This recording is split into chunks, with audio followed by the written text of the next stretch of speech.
I often find myself drifting into memories, pulled into the moments that reshaped my life when I was 27. It was a time of emotional chaos, a turning point where I found myself standing between two men, my best friend Noah and my boyfriend Jacob. The choice I made, or perhaps the choice I refused to make, became the axis on which everything else turned. And even now, all these years later, I still feel the heaviness of it, like a quiet pressure on my chest that never really fades. Noah had always been a part of my life. We met in high school, both of us awkward and unsure, clinging to shared music playlists and late-night conversations that wandered from dreams to fears. Our friendship evolved into something steady and dependable. He was the one I called when I had good news, or when the world seemed to crumble around me. He brought me takeout and bad movies when I couldn't bring myself to leave the couch. There was something about him. His presence felt like safety, like home. But deep down, buried beneath the comfort, there were signs of something else. A gaze that lingered just a little too long.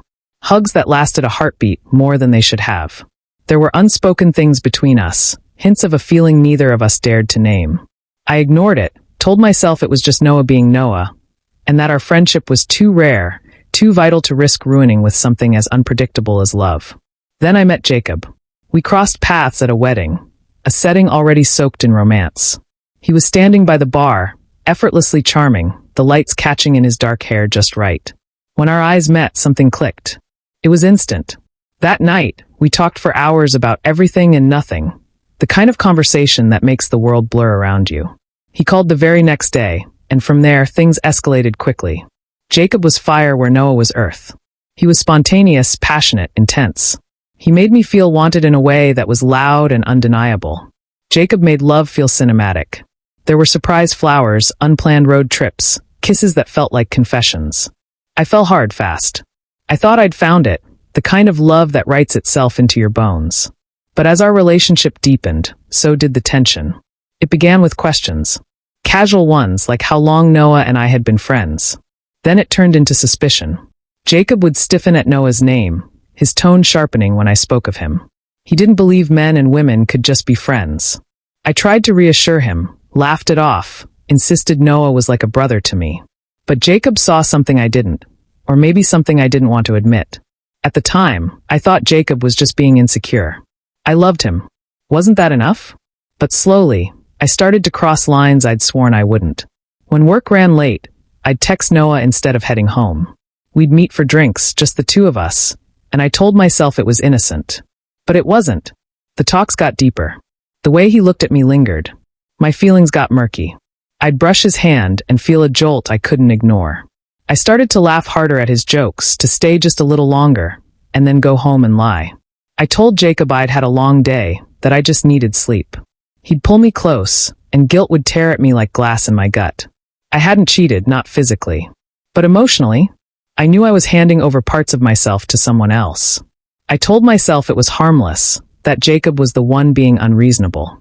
I convinced myself that Noah understood me in ways Jacob never could. But deep down, I knew I was hurting someone who gave me his whole heart.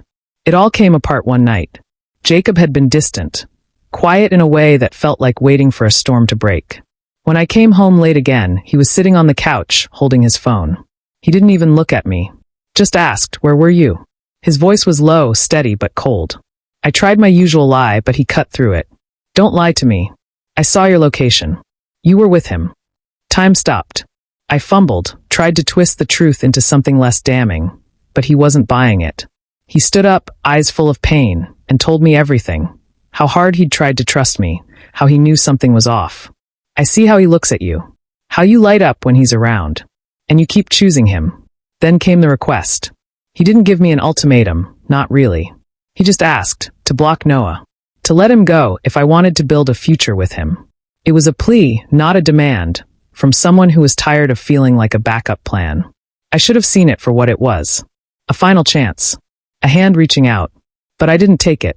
Instead, I got defensive. Angry. I told him he was being controlling. That he couldn't ask me to abandon my best friend. We fought, voices raised, accusations flying like shattered glass. And finally, Jacob packed a bag. "I can't do this anymore," he said, tears in his eyes. "I deserve better than this." And then he left. The door closed behind him, and the silence that followed felt endless. I wandered around our apartment in a daze for days, haunted by the echo of his absence. I missed him, his warmth, his laughter, the way he made the ordinary feel beautiful.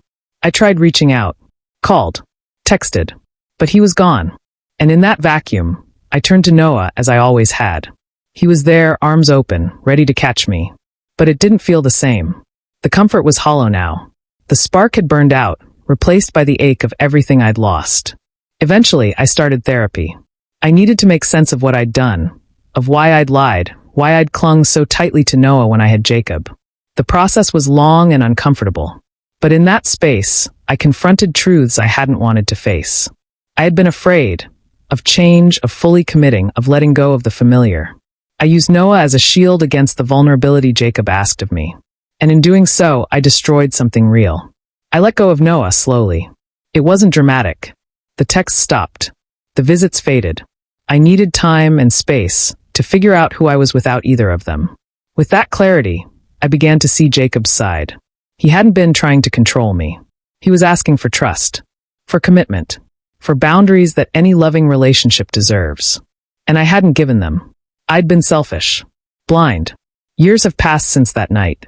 Sometimes I still think about Jacob, about what we had, and how I let it slip through my fingers. I heard he's happy now with someone new. And I'm glad. He deserves that. As for me, I'm not the same woman I was. I'm stronger now. Wiser. That chapter of my life was painful, but it taught me what love really requires. Honesty, respect, and the bravery to protect something precious before it's too late. I lost Jacob because I didn't know that then. But I know it now. And I carry that with me, hoping one day I'll have the chance to love someone the way he deserved to be loved.